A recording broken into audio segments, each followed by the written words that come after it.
नमस्कार, नमो नारायण। लोना चमारी और कीनाराम जी के अघोर से संबंधित जो कार्यों को हमने प्रस्तुत किया, उसके बाद आप लोगों ने एक विशेष आग्रह किया कि पंचमकार के ऊपर जो तथ्यजनक है, जो रैशनल है, जो लॉजिकल है, उस तरह से प्रस्तुत किया जाए। पंचमकार क्या है, पंचमकार कब से है, पंचमकार का क्षेत्र क्या है। तो सबसे पहले एक चीज हमें समझ लेनी है कि मनुष्य की जो सभ्यता है, आज हम 2024 में हैं, 1000 साल पहले भी अगर मान के चलो तो सभ्यता में कई चीजें नहीं दिखाई देंगी। न ट्रेन होंगे, न प्लेन होंगे, न टायर था, मोबाइल तो दूर दूर तक कल्पना से बाहर था।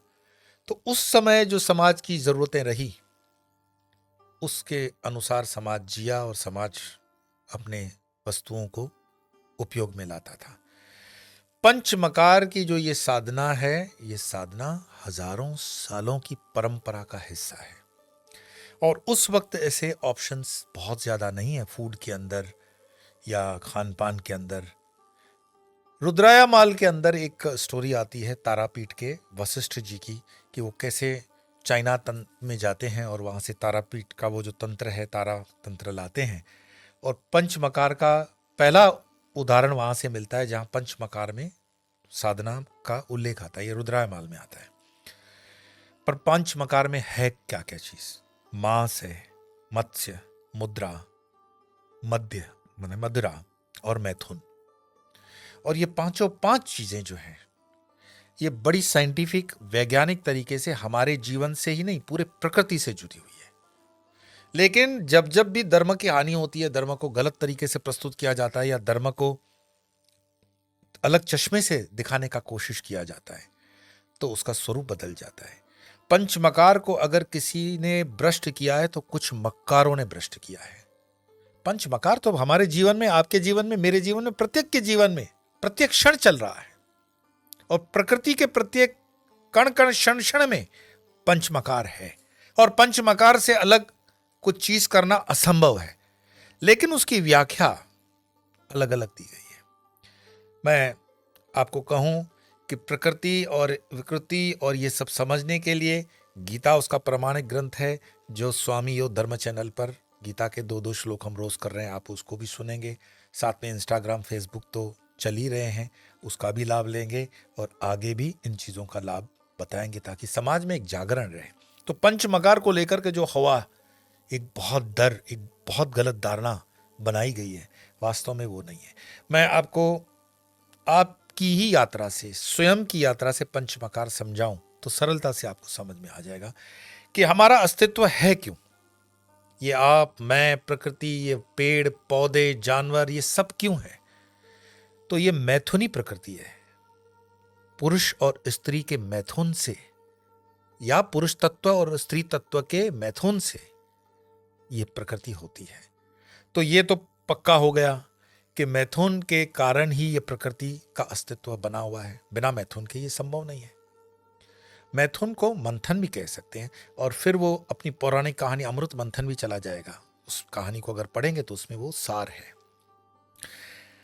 इस मैथुन के कारण जो शुक्राणु और वीर्याणु अपनी यात्रा प्रारंभ करते हैं, तो मकार का पहला म वहां से प्रारंभ लेते हैं। वैसे ये विशेष सर्कल है, मैथुन से जीव का प्रारंभ होता है। और प्रारंभ में मां के गर्भ में पहले क्या होता है? तो मांस का लोथा। गर्भ में क्या होता है? मांस का लोथा। वो वीर और शुक्र आपस में मिले मैथुन के बाद, तो मांस का लोथा हुआ। तो ये मकार का पहला मांस। लेकिन उस मांस को मैं ये नहीं कहूंगा ये गलत है या सही है, क्योंकि किसी भी परंपरा को, किसी भी प्रथा को अपने नजर के चश्मे से देखना, अगर मैं लाल किस्म का चश्मा पहनता हूं तो मुझे ये जगत लाल दिखाई देगा। मैं हरे रंग का पहनूंगा, ये जगत मुझे हरा दिखाई देगा। पीला पहनूंगा, पीला दिखाई देगा। मुझे सम्मान होना चाहिए। अगर मैं वैष्णव हूं और मेरा चश्मा वैष्णव है, तो मुझे जगत में सारे वैष्णव को वैष्णव की तरीके से देख सकता हूं। लेकिन वो चश्मा उतरेगा, फिर शिवाइट का डाल दो तो सारे शिवाइट वाले नियम लगेंगे। तो ये चश्मे का फेर है। लेकिन सनातन ने चश्मे की कभी बात नहीं की है। सनातन ने सत्य के दर्शन की बात की है। तो पंचमकार किसी चश्मे से न देख करके इसको समझो कि मांस का जैसे लोथा मां के गर्भ में है, ऐसे ही प्रारंभ में साधना के किसी पद्धति के प्रारंभ में मांस, ठीक है उस समय खेती वेती नहीं हुई होगी विकसित, तब बात होगी। अभी भी जो कर रहे हैं उनसे कोई विरोध नहीं है, लेकिन अगर उसको सिर्फ एक मार्केटिंग टैक्टिस बना करके या किसी को नीचा दिखाने के लिए या किसी को बीभत्स दर्शन दिखाने के लिए इस चीज को प्रमोट किया जा रहा है तो वो गलत है। तो मकार, 5 मकार का पहला में मांस है, और मांस से हमारा वजूद मां के गर्भ में भी मांस से है। दूसरा मत्स्य। मत्स्य मतलब क्या? मछली। वैसे तो विष्णु जी का अवतार भी मत्स्य अवतार है, हम उस पर नहीं जाएंगे। मत्स्य का सिंबॉलिक मीनिंग है, मत्स्य पानी के अंदर मछली क्या करती है? गति करती है। गति, क्रिया। मांस का लोथा जो मां के गर्भ में था, अगर उसमें स्पंदन ना हो, गति ना हो, तो वो लोथा गर्भपात करने लायक हो जाता है फिर।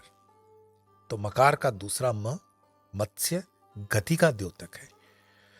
और उस गति के लिए मानो कि तंत्र की उस पूजा में पंचमकार में अगर वो मत्स्य ले रहा है तो उस देश काल परिस्थिति के अनुसार वहां पे अवेलेबल थी वो चीजें, अभी भी हैं। मैं बंगाल और इस क्षेत्र की बात करता हूं, लेकिन अपने जीवन में जो मत्स्य है वो क्रिया से जुड़ा हुआ है। फिर है मुद्रा। मुद्रा का मतलब ही होता है कुछ प्रदर्शित करना।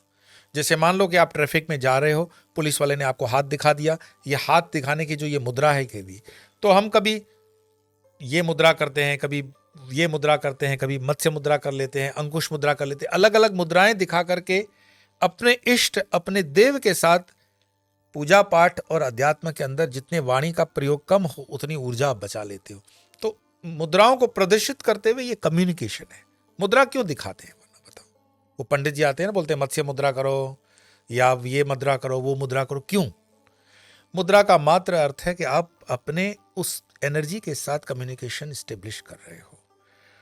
और मुद्रा के क्रिया में मानो कि आप भी ये मुद्रा से प्रारंभ में पैदा हुए हो। मां के गर्भ में जो शिशु है, आपने देखा है कि शिशु का जो सर होता है वो नीचे होता है और पैर ऊपर होता है, नॉर्मल। बाकी एबनॉर्मल की तो बात मैं नहीं कर रहा हूं, नॉर्मल जनरली।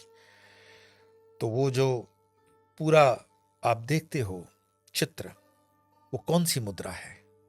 मनुष्य के प्रारंभ की ये मुद्रा है, और उस मुद्रा के अंदर 9 महीने उसको तपस्या करनी पड़ती है, जिसके लिए कबीर कहते हैं कि प्रभु मैं तुम्हें भूल गया हूं, जब शीश नीचे था तब तो मैं याद कर रहा था, बाहर आते ही मुझसे जगदीश बिसर गया। तो ये मुद्रा वो भी मुद्रा है। मद्य और मदिरा। मद्य या मदिरा, मद्य और मदिरा का मतलब ही है मदिरा से नशा होता है।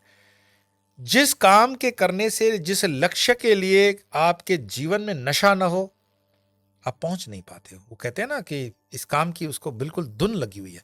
अगर जिस स्टूडेंट के लाइफ में अपनी पढ़ाई के प्रति नशा ना हो, अब नशा वो 2 रुपए वाली पुड़िया की बात नहीं कर रहा हूं, एक लक्ष्य तक पहुंचने का नशा, तो अपने लक्ष्य तक पहुंचने की लगन हो कि मां के पेट से जन्म होता है और यात्रा प्रारंभ होती है। तो किस लिए प्रारंभ होती है? कि जिस 10 बाय 10 फुट की जगह में जन्म हुआ उसी में मरना है, या खान पान के लिए जन्म हुआ वो मरना है? नहीं।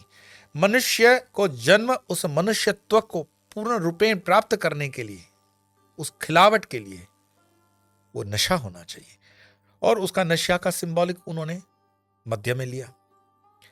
मैथुन अर्थात मथना है। कबीर का एक दुआ है, चलती चाकी देख कर दिया कबीरा रोए, दुई पाटन के बीच में साबुत बचा न कोई। मैं अपने स्वभाव से बहुत संतों से, ज्ञानियों से मिलने का मुझे हमेशा से वो एक प्यास रहा।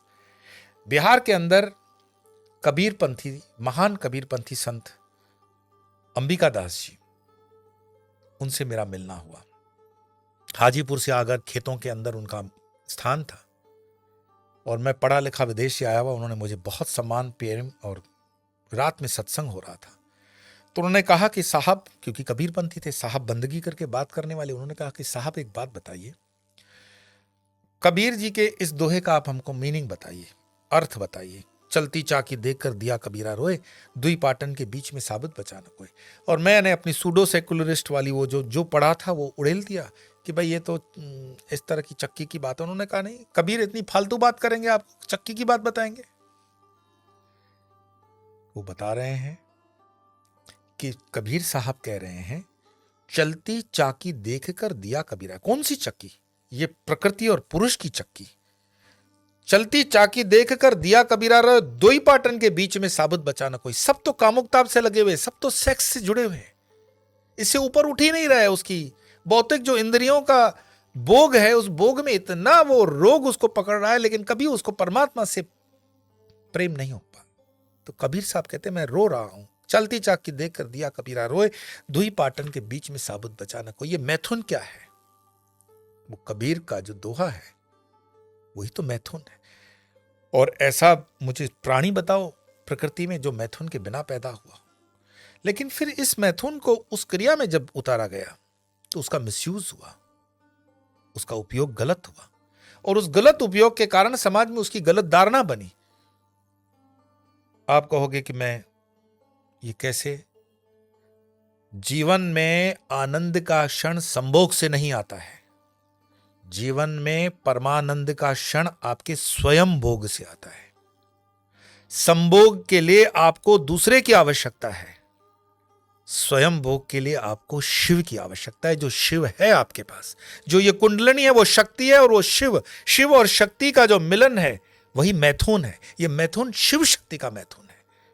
लेकिन जो बाहर देखते हैं, जिनको स्त्री से ही संभोग से आनंद होता है, वो बहुत छोटा, बहुत छोटा सा आनंद है, मानो सेकंड्स के लिए। लेकिन जो चिदानंद का स्वयंभोग है वो सतत है, कंटिन्यूअस है। इसीलिए तो वो सुरति जगती रहती है और सहस्त्रार में रहती है, और घंटों घंटों तक आप ध्यान में रहते हो। ये स्वयंभोग है और बाहर संभोग है, और संभोग से कभी समाधि नहीं हो सकती, स्वयंभोग से समाधि होती है। लेकिन एक प्रामाणिक गुरु, प्रामाणिक ज्ञान की आवश्यकता रहती है इसमें। मैं ये चीजें आपको बताऊं, उसका प्रमाण क्या? रुद्रायामाल के अंदर मां तारा की साधना का, तंत्र की तारा का साधना का विवरण आता है। वशिष्ठ द्वारा, ऋषि वशिष्ठ द्वारा मां तारा का साधना चलाया जाता है, और वो साधना करते हैं, मंत्र मिलता है, लेकिन साधना सिद्ध नहीं होती। कई बार क्या होता है कि शिष्य उतना परिपक्व नहीं होता, या कुछ परिवेश में कुछ गड़बड़ हो जाती है। कुल मिलाकर के वशिष्ठ जी ब्रह्मा जी से जिज्ञासा करते हैं कि मेरा मंत्र सफल नहीं हो रहा है, एक बार दो बार जो भी है। फिर ब्रह्मा जी उसको कहते हैं तुम ऐसा करो, तुम जाओ चीना आचार करने। तारापीठ जो है वो तो बाद में चाइना से लाई गई, यहां पर वशिष्ठ द्वारा, ऐसा कहानी है। तो जब वशिष्ठ चाइना में जाते हैं तो उस चीनाचार के अंदर जो पंचमकार का है, वो हम नहीं कहते हैं कि चीनी लोग सब खा जाते हैं, वो चाहे चूहे हों, ककरोच हों, लेकिन ये उनका आचार है भाई, उनका जो व्यवहार है, उनको खाने दो, क्या दिक्कत है आपको? वो हमें कहते हैं कि तुम बेल बकरियों की तरह घास फूस खाते हो, तो ठीक है, हम अपने घास फूस में खुश रहें। लेकिन ये एक दूसरे को ऊपर नीचे करने से कोई बहुत बड़ा बुद्धिमत्ता का ये हम नहीं देते हैं सबूत। तो पंचमकार की ये कहानी जब वशिष्ठ से जुड़ी हुई तारापीठ की आती है, और फिर अघोर की इस वाम मार्ग के अंदर ये पंचमकार और प्रचलित होते हैं। हजारों सालों तक इसमें कोई प्रदूषण नहीं आया। आगे चल करके जब गादियों पर बैठने वाले भ्रष्ट हो गए, मैं आज भी जब मैं देखता हूं तो कई बार मुझे कामाख्या के अंदर भी भ्रष्ट नहीं मिले, ऐसी बात नहीं है, मिले हैं, जिनका सिर्फ पीना धर्म है, खाना धर्म है, वो उसी को ही मानते हैं कि ये पंचमकार है। नहीं, पंचमकार उससे बहुत ऊंची चीज है, उसको समझना पड़ेगा और इसी तरह से आना पड़ेगा। रामकृष्ण परमहंस कहते हैं वाम मार्ग के विषय में कि देखो, घर में आने के दो दरवाजे होते हैं, एक मेन डोर एंट्री होती है और एक पीछे से वॉशिंग एरिया जो होती है, टॉयलेट बाथरूम वाली, वहां से भी एंट्री होती है। तो आपके घर का जो वीआईपी मेहमान होता है उसको बैक डोर की एंट्री नहीं होती है, मेन डोर से एंट्री होती है। तो साधना जो है वो वैदिक पद्धति की जो है वही सही है, और वाममार्ग की साधना नहीं है ऐसी बात नहीं है, लेकिन ये बैकडोर एंट्री है। और बैकडोर एंट्री में से राजा नहीं आता कभी, सनातन ने आपको वो सुविधा दी हुई है। इसी वाम मार्ग साधना में दक्षिण मार्ग साधना जो मैंने कहा मेन डोर की साधना है, और कौल मार्ग की भी साधना है। ये तीन प्रकार की साधनाएं होती हैं। श्याम पीठ, शमशान पीठ और अरण्य पीठ इसके अलग अलग आते हैं। बाकी तो साधना के जो पंच मैंने मकार आपको बताए, उनकी कई चीज़ें और भी इसमें ऐड किया जा सकता था।